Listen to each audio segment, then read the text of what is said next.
আসসালামু আলাইকুম রহমতুল্লাহ। সুপ্রিয় দর্শক, আশা করি মহান আল্লাহ রাব্বুল আলামিনের অশেষ মেহেরবানি ও দয়ায় আপনারা সবাই ভালো আছেন। প্রিয় দর্শক, অনেক সময় দেখা যায় মুয়াজ্জিনের সুমধুর কণ্ঠস্বরে আজান ভেসে আসে, আল্লাহু আকবার, আল্লাহু আকবার। আকাশের দিকে মুখ করে কুকুরগুলো ঘেউ ঘেউ করে ডেকে ওঠে। অনেকের মনে প্রশ্ন জাগতে পারে, কুকুরগুলো আজান শোনা মাত্রই এত উচ্চস্বরে কেন ডাকে? এছাড়াও অনেকের মনে প্রশ্ন জাগতে পারে, রাতে কুকুরগুলো কেন ডাকে? কেননা আমরা দেখি যে মধ্যরাতে বা রাতে যে কোনো সময় হঠাৎ দেখা যায় যে আকাশের দিকে এমনভাবে তাকিয়ে আছে যেন কোনো কিছু দেখছে, সেদিকে তাকিয়ে কান্নার মতো করে শব্দ করছে। চলুন এর কারণগুলো আমরা সবাই হাদিসের আলোকে জেনে নেই। বিষয়টি সম্পর্কে জানলে সত্যি আপনি অবাক হবেন যে রাতে কুকুরগুলো কেন কাঁদে বা ডাকে। কুকুর ঘেউ ঘেউ করে এ বিষয়ে হাদিসে এসেছে জাবের ইবনে আবদুল্লাহ রাদিয়াল্লাহু তাআলা আনহু থেকে বর্ণিত। নবী করিম সাল্লাল্লাহু আলাইহি সাল্লাম, তোমরা যখন কুকুরের ঘেউ ঘেউ শব্দ এবং গাদার ডাক শুনতে পাও তখন আল্লাহর কাছে আশ্রয় প্রার্থনা করো, কারণ এরা এমন কিছু দেখতে পায় যা তোমরা দেখতে পাও না। রাতের বেলা তোমরা আল্লাহর নাম স্মরণ করে ঘরের দরজাসমূহ বন্ধ করে, কারণ আল্লাহর নাম স্মরণ করে বন্ধকৃত দরজা শয়তান খুলতে পারে না। তোমরা কলসিগুলোর মুখ ঢেকে দাও, মশকের অর্থাৎ চামড়ার তৈরি পানির পাত্র মুখ বেঁধে দাও এবং পাত্রগুলো উপর করে রেখে দাও। আবু দাউদ হাদিস 1246। সুপ্রিয় দর্শক, তাহলে হাদিস দ্বারা বুঝতে পারলাম রাসূল সাল্লাল্লাহু আলাইহি সাল্লাম বলেছেন, কুকুর যা দেখতে পায় মানুষ তা দেখতে পায় না। কুকুর শয়তানকে দেখতে পায়। এজন্যই পরক্ষণে বলেছেন, অবশ্যই রাতের বেলা তোমাদের দরজাসমূহ বন্ধ করে দাও, বিসমিল্লাহ বলে। এর অর্থ হচ্ছে কুকুর তখনই ডাকে যখন সে শয়তানকে দেখতে পায়। বা এমনও হতে পারে যে কোনো ব্যক্তির কবরে আযাব হতে থাকলে তা কুকুর দেখতে পায় ও শুনতে পায়। আমরা জানি রাসূল সাল্লাল্লাহু আলাইহি সাল্লাম বলেছেন, বোবা জীবজন্তু ও পশু পাখি কবরে আযাব দেখতে ও শুনতে পারে। তাই বন্ধুরা, আমরা রাতে যখন কুকুরের ডাক শুনবো তখন আমরা পড়ব আউযুবিল্লাহি মিনাশ শাইতানির রাজিম। প্রিয় দর্শক মণ্ডলী, আজ আপনাদের জন্য কুকুর বিষয়ে কিছু কথা বলার চেষ্টা করব। আমাদের দেশে যত জানোয়ার আছে তার মধ্যে নিকৃষ্ট মানের জানোয়ার হচ্ছে কুকুর আর শূকর। আমরা কুকুরকে দেখলেই লাথি দিয়ে দূরে সরিয়ে দেই এবং তাদের দেখলেই জুতা ছুঁড়ে মারতে চাই, অথচ কুকুরের একটি ইতিহাস আছে যা হায়াতুল হাইবার নামক কিতাবে লেখা হয়েছে। একজন আল্লাহর বান্দা একদিন কোথাও যাওয়ার উদ্দেশ্যে রওনা হলেন। যেতে যেতে কিছু দূর যাওয়ার পর সে ব্যক্তি পথের ধারে একটি পুরনো বিল্ডিং দেখতে পেল যা সে কখনোই দেখেননি। অনেক পুরাতন একটি বিল্ডিং যা প্রায় 200-400 বছর আগের। আমাদের দেশের প্রতিটি মানুষেরই নতুন পছন্দ। আমরা সবাই জুতা বা কাপড় কিনতে গেলেও আগে জিজ্ঞাসা করি নতুন কি আছে, কিন্তু স্মৃতির অ্যালবামে কেউ কি নতুন কিছু রাখেন? মানুষ পুরাতনটাই রাখে। তা সেই ব্যক্তিটি পুরাতন বিল্ডিংটিকে ঘুরে ঘুরে দেখতে লাগলো। হঠাৎ তার চোখে পড়ল একটি শিলালিপির দিকে। সেখানে খোদাই করে লেখা আছে, এই বিল্ডিং তৈরির ইতিহাস জানতে হলে অমুক গ্রামে যেতে হবে। এটি দেখে সেই ব্যক্তির মনে ইতিহাস জানার প্রবল আগ্রহ জাগ্রত হলেও সে উক্ত গ্রামের খোঁজে যেতে যেতে 2-3 কিলোমিটার চলে গেল। তারপর একটি গ্রামের কাছে গিয়ে একজন ব্যক্তিকে গ্রামের নাম জিজ্ঞাসা করলো এবং শিলালিপিতে লেখা গ্রামের নাম মিলে গেল। তারপর আল্লাহ সেই বান্দা লোকটি থেকে পুরাতন এই বিল্ডিং এর কথা জিজ্ঞাসা করলো। লোকটি বললেন, জন্মের পর থেকে সবাই এভাবে বিল্ডিংটি দেখছেন, এর ইতিহাস সম্পর্কে কারো জানা নেই। এমনকি আরও কিছু সংখ্যক মানুষকে জিজ্ঞাসা করা হলো এবং তারা একই কথা বললেন। তারপর সেই ব্যক্তি মন খারাপ করে চলে আসছিল এবং ভাবছিল, খোদাই করে কি তাহলে মিথ্যা কথা লেখা? ভাবতে ভাবতে যখন গ্রামের শেষ প্রান্তে চলে আসলো তখন তিনি একজন বৃদ্ধাকে দেখতে পেল।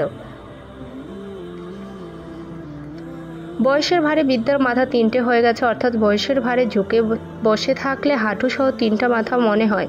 এখনকার যুগে এই সকল বৃদ্ধাদের খুব একটা দেখা যায় না, কারণ এখন মানুষ 35 থেকে 60 বছরের মধ্যে ডিজিটাল যুগে ডিজিটাল প্রযুক্তির মাধ্যমে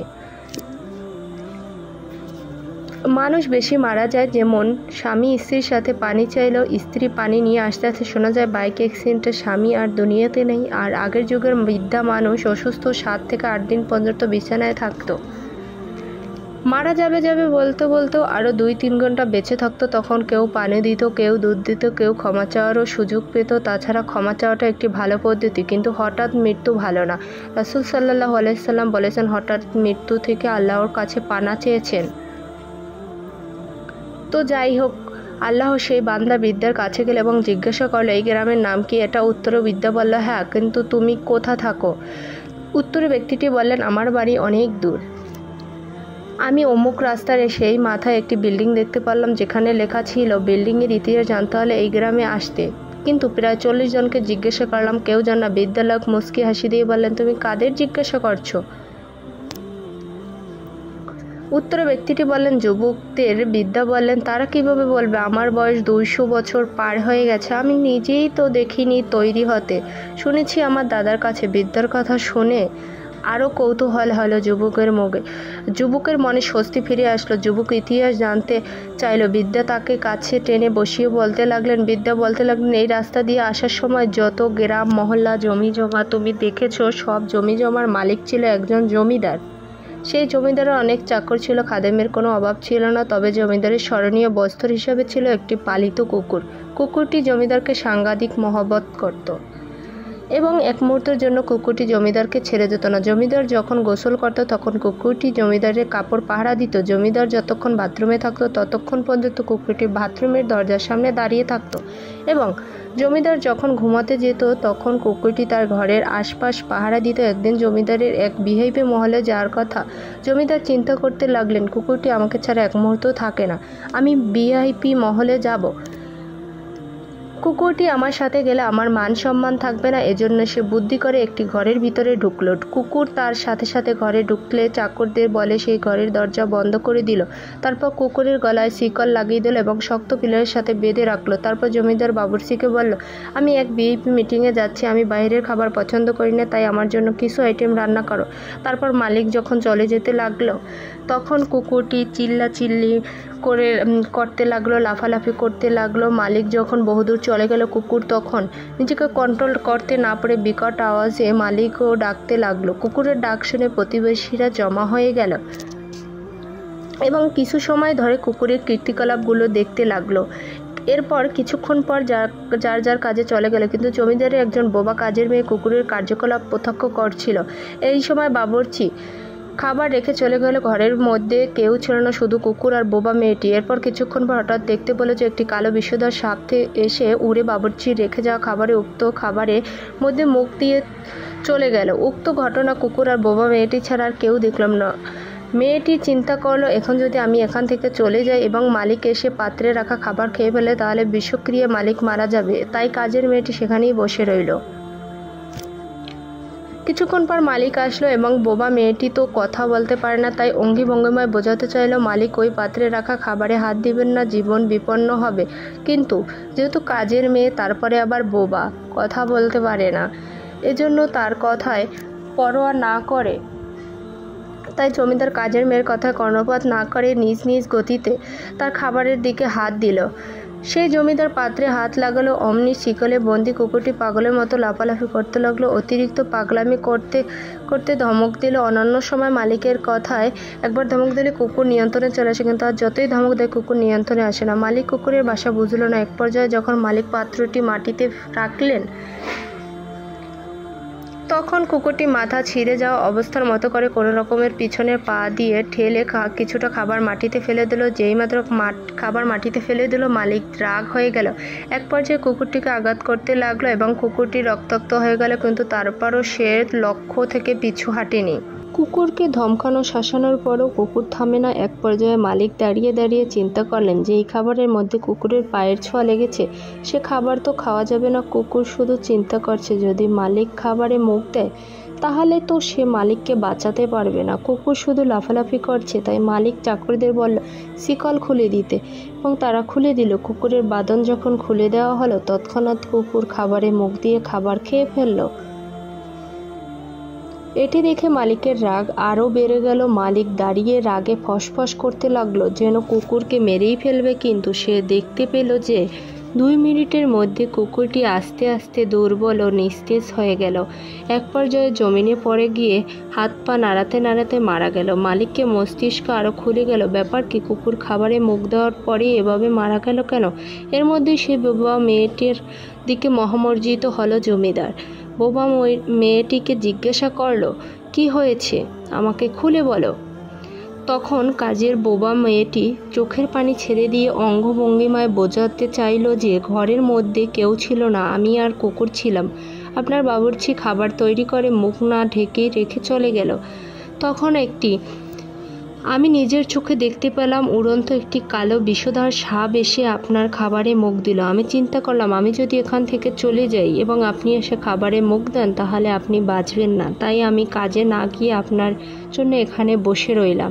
এজন্য কাজ ফেলে রেখে আপনাকে সাবধান করার জন্য এখানে বসে রইলাম। আপনি অনেকভাবে বোঝানোর চেষ্টা করেছি, আপনাকে চেয়েছিলাম, আপনি বুঝতে পারেননি। এক পর্যায়ে যখন আপনি সেই বিষযুক্ত খাবার হাতে নিলেন তখন কুকুরটি নিজেকে নিয়ন্ত্রণ করতে পারছিল না। কুকুরটি বিভিন্নভাবে বোঝাতে চেয়েছে মালিক হাত দিয়ে না। তারপরও যখন আপনি খাওয়ার জন্য অগ্রসর হলেন তখন কুকুরটি নিজের মাথা ছিঁড়ে যাওয়া এই অবস্থা নিজের সাথে যুদ্ধ করে পা দিয়ে কিছুটা খাবার ফেলে দিল। তারপরও কুকুরটি চিন্তা করলো এখনও পাত্রের মধ্যে খাবার আছে, মালিক যদি তা খেয়ে ফেলে তাহলে তো বাঁচানো যাবে না।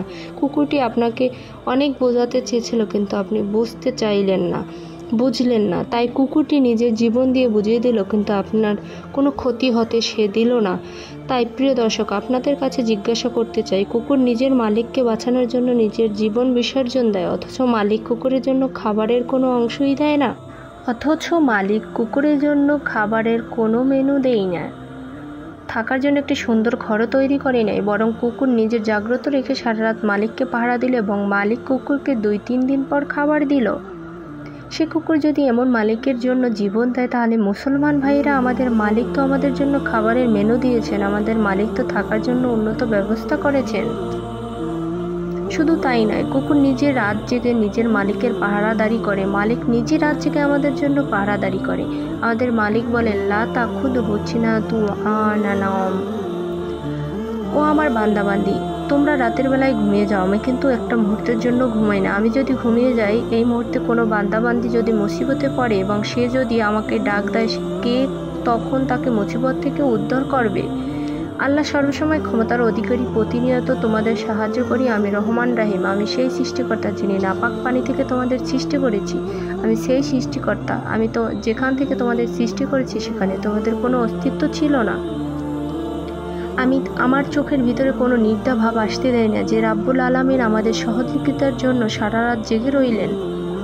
এমন মহিমা রব থেকে আমাদের কে দূরে সরিয়ে দিল? শেষ পর্যন্ত যখন বোবা মেয়েটি থেকে জমিদার সব কথা জানলেন, জমিদার তখন চোখের পানি ছেড়ে অনেক সময় ধরে কান্না করলেন। জমিদার এরপর ঘোষণা দিলেন, যে কুকুর তার জীবন বিসর্জন দিয়ে তা আমার জীবন রক্ষা করার চেষ্টা করলো, এই কুকুরের লাশ যেখানে সেখানে ফেলে দেওয়া যায় না। যত কোটি টাকা লাগে তার স্মৃতিচারণের জন্য রাস্তার ধারে একটি বিল্ডিং বানিয়ে দাও। এই বিল্ডিংয়ের ভিতরে কুকুরের লাশ দাফন করা হবে, যাতে করে 100 বছর পর্যন্ত প্রভুভক্ত কুকুরের স্মৃতি দুনিয়ায় টিকে থাকে। প্রিয় দর্শক, কুকুরের মালিক তো কুকুরের জন্য বিল্ডিং বানিয়ে দিয়েছেন, আমাদের মালিককে বাঁচানোর জন্য আমাদের জীবন দিতে হবে না?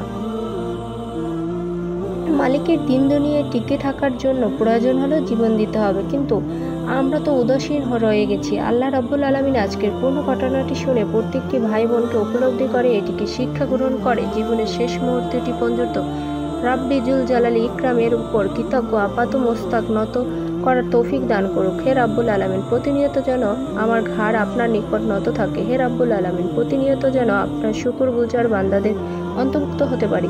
হে আল্লাহ, আপনি আপনার কৃতজ্ঞদের মাঝে আমাকে কবুল করে নিন, আমাদের সবাইকে কবুল করে নিন। আমিন। সবাইকে ধন্যবাদ।